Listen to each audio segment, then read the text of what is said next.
ہندوستان یہ کوئی عام علاقہ نہیں، بلکہ تاریخ میں بڑے بڑے لوگوں نے اس علاقے پر قبضہ کرنے کی کوشش کی ہے۔ یہ علاقہ جیوگرافیکلی بڑی اہمیت رکھتا ہے اور ساتھ ہی ساتھ یہاں موسموں کا خوبصورت امتزاج اسے اور حسین اور دلکش بنا دیتا ہے۔ اس سرزمین میں بڑے نامور لوگ بھی پیدا کیے ہیں جنہوں نے تاریخ میں اپنا ایک نام منوایا ہے۔ آج ہم ان میں سے ایک شخص کا تذکرہ کرنے جا رہے ہیں اور یہ شخص ہماری ایمپرر سیریز کا چوتھا کردار ہے۔ آج کا یہ ایمپرر بہت خاص ہے کیونکہ اس شخص نے ایک بے رحم انسان سے رحم دل انسان تک کا سفر کیا، اور یقیناً یہ سفر کوئی آسان نہیں ہوتا۔ ایک ایسا بادشاہ جس نے لٹرلی خون سے ہولی کھیلی تھی، جس نے اپنی تلوار سے پورے ہندوستان کو خون میں نہلا دیا، کوئی اور نہیں بلکہ اشوکا دی گریٹ ہے۔ مورین امپائر کا یہ ولی عہد پتالی پترا، جسے آج پٹنہ بھی کہا جاتا ہے، وہاں پیدا ہوا۔ اس کے والد کا نام بندوسرا تھا، جو کہ بیٹا تھا موریہ سلطنت کے بانی مہاراجہ چندر گپت موریہ کا۔ انہوں نے ہی اس امپائر کی بنیاد رکھی اور ان کا ساتھ دیا ان کے ماسٹر مائنڈ چانکیہ کوتلیہ نے، جو کہ سب کچھ مینج کرتا تھا۔ چانکیہ کوتلیہ خود ایک بڑا اہم کردار ہے جس کے اوپر ہم ایک ڈیڈیکیٹڈ ویڈیو بنائیں گے۔ اشوکا تقریباً عیسیٰ علیہ السلام سے 304 سال پہلے پیدا ہوا۔ اس کے والد نے بچپن سے ہی اسے جنگی صلاحیتیں سکھائیں اور بالآخر وہ ایک ماہر جنگجو بن گیا۔ اشوکا ایک پرعزم اور بڑا نڈر انسان تھا۔ اس کے سامنے بس اپنا مقصد ہوتا تھا، کوئی رشتہ نہیں۔ نہ ہی وہ رحم کرتا تھا اور نہ ہی کسی کو اپنے رستے میں آنے دیتا تھا۔ اسی وجہ سے جب موریہ سلطنت کے خلاف بغاوتیں شروع ہوئیں تو اس کے والد نے سارے بیٹوں میں سے صرف اشوکا کا انتخاب کیا کہ وہ اس بغاوت کو کچلے، اور اس نے ایسا ہی کیا۔ اس نے اس بغاوت کو کچل دیا۔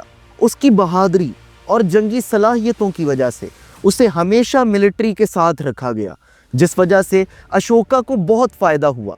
وہ عام لوگوں کے ساتھ ملنے جلنے لگا اور لوگوں کے ساتھ اچھے تعلقات کی وجہ سے لوگ اسے پسند بھی کرتے تھے اور ملٹری کے لوگ بھی اسے بہت زیادہ پسند کرتے تھے۔ تو اصولاً اس کے والد کے بعد اشوکا ہی دکھائی دیتا ہے جو اس حکومت کو سنبھالے گا، مگر اس کا بڑا بھائی سشیما اس کے والد کا بڑا پسندیدہ بیٹا تھا، اسی لیے کراؤن پرنس یعنی یوراج وہی تھا، مگر اس کی مقبولیت اتنی زیادہ نہیں تھی۔ بندوسرا نے اشوکا کو تکشلا یعنی ٹیکسلا اور اجین کا گورنر بنا کر بھیج دیا۔ لگتا تو ایسا ہی ہے کہ جیسے اسے بڑی عزت دی گئی، مگر دراصل یہ سشیما اور اس کے ساتھیوں کی سازش تھی تاکہ اشوکا کو سینٹر سے دور رکھا جا سکے، مگر یہ چال الٹی پڑ گئی۔ اشوکا جو کہ جانتا تھا کہ لوگوں کو کس طرح سہولت دی جاتی ہے اور کس طرح سے حکومت کو چلایا جاتا ہے، اس نے دونوں صوبوں میں بغاوتیں دبا دی، ٹیکسیشن کو امپروو کیا اور لا اینڈ آرڈر کی صورتحال کو بہتر بنایا، تجارت کو بڑھایا اور لوکل آرمیز کو اپنا سپورٹر بنا لیا۔ اس سب نے سشیما کی نیندیں اڑا دی کیونکہ اب اشوکا لوگوں کا ہیرو بن چکا تھا۔ یہ کہانی باہوبلی سے ملتی جلتی نہیں لگتی؟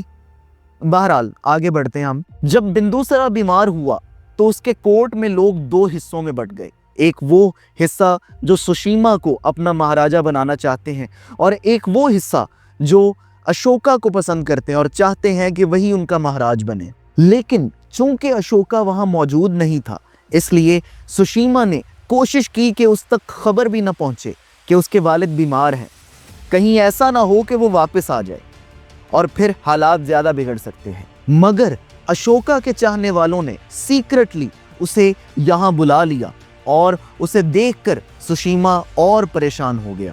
اب موریہ سلطنت کی آرمی اشوکا کے ساتھ تھی، جس وجہ سے اس کا پلڑا کافی بھاری تھا، مگر ابھی بھی سشیما کوشش کر رہا تھا کہ کسی طرح سے اشوکا کو راستے سے ہٹا دیا جائے۔ لیکن یہ اشوکا تھا، اس نے اس کی کوئی سازش کامیاب نہ ہونے دی، بلکہ تاریخ میں کچھ روایتوں میں ملتا ہے کہ اس نے سشیما کو محل سے بے دخل کر دیا اور بعض کے مطابق اسے ہاتھیوں کے آگے ڈال دیا مرنے کے لیے۔ باقی بھائیوں کو بھی اشوکا نے بے دخل کر دیا یا انہیں مروا دیا۔ ظاہر ہے دس از کالڈ کورٹ پالیٹکس۔ اب یہ سب تاریخی طور پہ بڑی ویگ روایات ہیں اور بڑی کمزور ہیں، اس لیے ہم کسی بات کو بھی حتمی نہیں کہہ سکتے۔ اشوکا نے زندگی میں بہت سی جنگیں لڑی اور ان سب جنگوں میں وہ فاتح ہوا،